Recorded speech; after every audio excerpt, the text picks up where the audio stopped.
Ayan o. Pusit guys. Ayan guys, oh, pusit. Locos mo na sa amin tawag. Laki no? Magkano ang kilo ng pusit ngayon? 200. 200 oh. Guys, Tingnan mo mga idol oh. 200 oh. Di yan duman sa yelo. Napakalaki nito guys. Oh. Laki.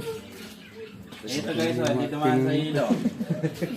Yan pa oh. Yan. Di duman sa yelo.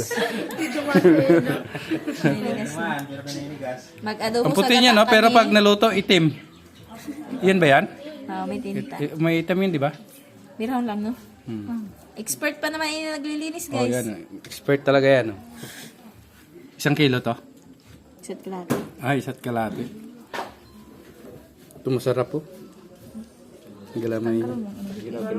Mamaya, manghuli sila, Victor. Ha? Ang hilaw ta? Mamaya. Ano, di ba? Mamaya sila ka. Wala. Ano oras yung hubas? Malaking kaldero. Ay, sus, pastilan na yan.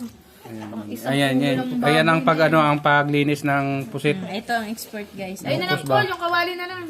Kaya ano Hindi ako na lang expert yun. niyan. Ito yung Ayan oh. Ito yung tinatanggal no, ano ba tawag nito? Tinik.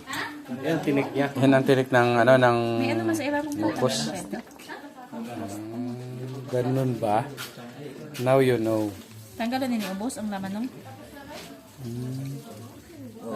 Taba ito ni. Taba. Pwede pa yan. Pwede yan taba. Ayun. Tapos yan, pinakataba niya sa loob. Sabay pa yan. Hindi mataba pala itong pusit dito. Walang payat. Sabay pa yan eh. Paul, kapag ano nalagyan mo ng tubig, pakuluan. Sarap oh. Ha? Pwede yan kilawan oh. Ito. Guys, picture na ako guys.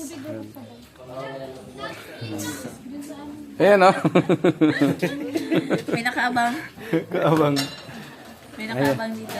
Oh, may nakaabang. Tinapay pala. Tinapay palang kinain. Hindi pala pusit.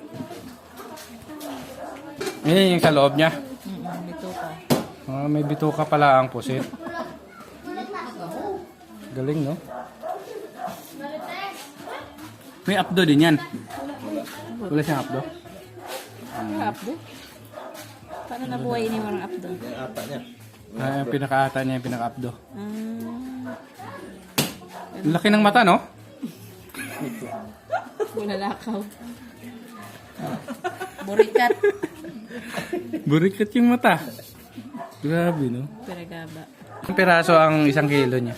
1, 2, 3, 4, 5, 6, 7, 8, Kapatid mo lalaki ni Bobby Bijing? 11. Hoy! Ang galing, no? Hay, manasay mo, B. Dara didi ang bibi mo.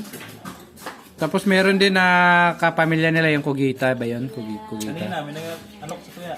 Kugita? Ha? Kigita. Octopus. Octopus. Ang masarap nun ng galamay kasi mahaba. Ito, katawan talaga dabi. Ito yung ginagawa talagang calamares. Yan yung katawan niya. Sarap yun sa calamares. Ito na yung ata guys, oh. Nangingitim na. Hoy, kudkudi man na yun.